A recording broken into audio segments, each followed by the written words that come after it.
Hi, it's Heather.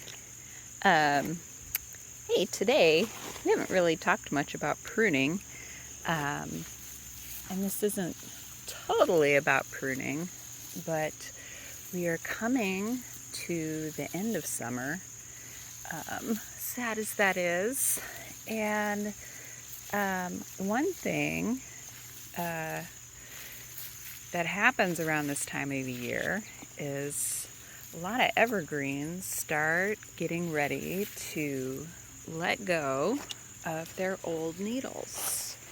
And so, if you're new to evergreens, this can be a little traumatic. Like, why does my plant have all these brown needles? But really, they're just, just like our bodies slough off old skin. These guys, evergreens, will shed their older needles, and so they will have a few weeks of the year where they, might look a little funky. The plant I am working on here now, doing a bunch of them, this is a blue star juniper, Junipers, I think squamata, and these are from Japan, but they actually work really well in our climate here in south central Indiana. So one thing about these guys is they're super dense, which can cause them to not be able to shed their old, actually in junipers I think it's usually referred to as scales, but they're a juniper version of needles. So on these guys, I've taken care of these for quite a few years. So one thing I do, it's hard without a camera person, is I'll go in and trim a few branches just to make space for light and air, but also that gives them a place to shed their spent scales so they don't just get stuck, you know what I mean? So we want to look in there and see space. And also another reason I'm pruning is these guys are right on a sidewalk, so I try and train these so that every couple of years we can kind of substitute a branch that's closest to the sidewalk. So, we don't want to get to the point where, we're like, oh, these shrubs are too big, it has to go, because we make progress in the landscape by taking care of our plants and so that they can stay here for, decades or even hundreds of years. So one thing about junipers, especially this time of year, is there's some gentle wasps that like to make their nests in junipers, and so we always want to make sure we wear gloves, and it's a good idea to just kind of poke your head in there to make sure that you're not going to disrupt someone. My experience with wasps and junipers have been that they, if they're going to give you a sting, they are going to the first sting will be fairly gentle. If you don't get the hint and keep going, they might be a little bit more aggressive. But anyway, so that's one thing to watch out for. You know, and they're good little pollinators. We do want to keep them around. And so, you know, they're doing their nests right now, and sorry, I'm having a hard time.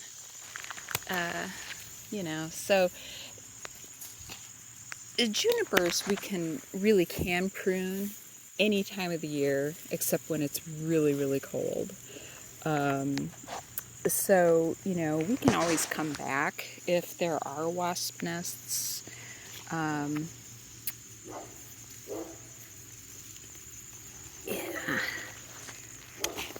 I lift him off the sidewalk a little bit.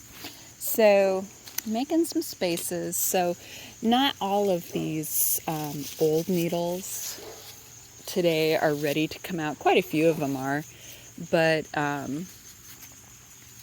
by having these spaces in there, it's going to make it easier for the needles to just kind of fall. So another test on, you know, is my evergreen having problems, or is it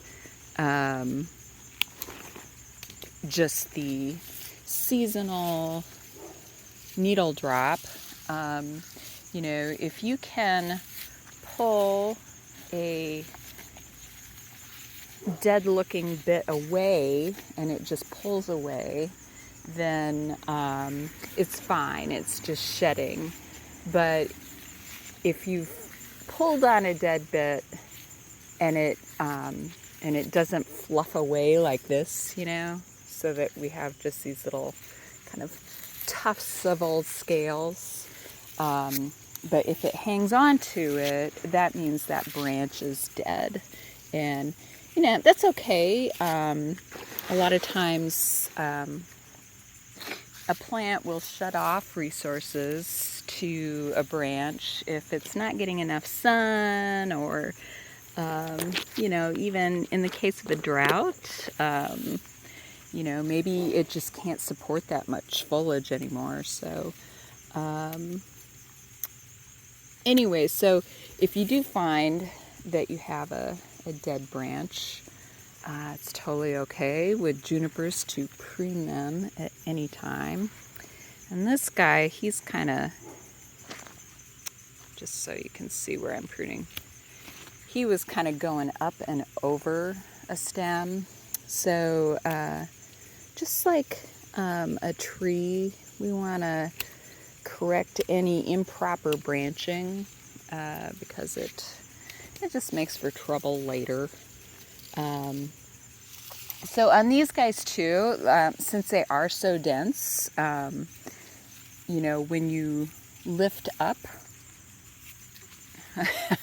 I'm watching the juniper and not the thing. So if you lift up like this, and like under there is, see under there, we're going to find some dead stuff. So some of that might be dead. But so that's where we want to go hunting for our dead and spent scales. And anyway, helping evergreens get rid of their old scales can help prevent them getting fungus problems, you know, like if it stays wet too long, you know, it can, if those scales hang around and collect moisture, you know, we can get some mold problems. And yeah, it's kind of, you get kind of like a composty action happening, and we really don't need that on stems, you know. Compost is for compost piles. But yeah, so these guys get worked on. Last year they didn't have their pruning. I just kind of ran through and shook out the dead stuff. And you know, this really isn't like a big deal to do every once in a while. It keeps these plants looking nice. They're on a kind of on the entrance to the front of the house, so they make a nice I'll lift this guy up a little bit. They make a nice colorful statement going into the front of the house. So with a lot of junipers can be a little bit more freeform. But what I find with the squamata is periodically it's nice to go in and establish kind of some space between the poofs, kind of not artificially, but just to create some air and places for sunlight to get into, because the plant is going to fill this back in, no problem, but by allowing light to get back into there, we can keep the wood fresh. And when we keep the wood fresh and producing, here we'll see how much of this is ready to just come out. Yep, see, some of that is just ready, and some of it we do have some dead twigs because they're getting shaded out under there. But and when we do have to cut some dead branches on junipers, we want to make sure we cut them at a branch collar, just like anything else we would prune. Sometimes it's hard to figure out where stuff is coming from, but anyway, so kind of the end of August,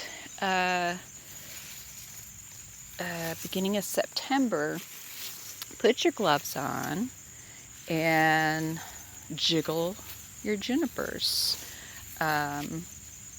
If you are allergic to wasps, you may want to have someone else do this.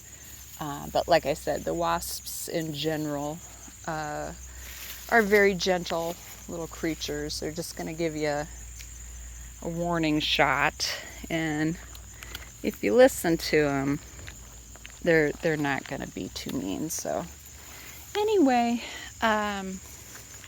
if you have any questions about junipers or fall evergreen care, look at all that stuff.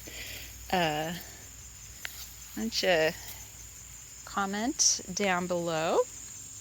And thanks to my friend Sandra for letting me prune her fabulous junipers and do a little video while I'm working. So anyway, I hope that was intelligible, and I'm sure we'll have some more fall evergreens to take care of in a little bit. So anyway, thanks. Have a great day. Bye.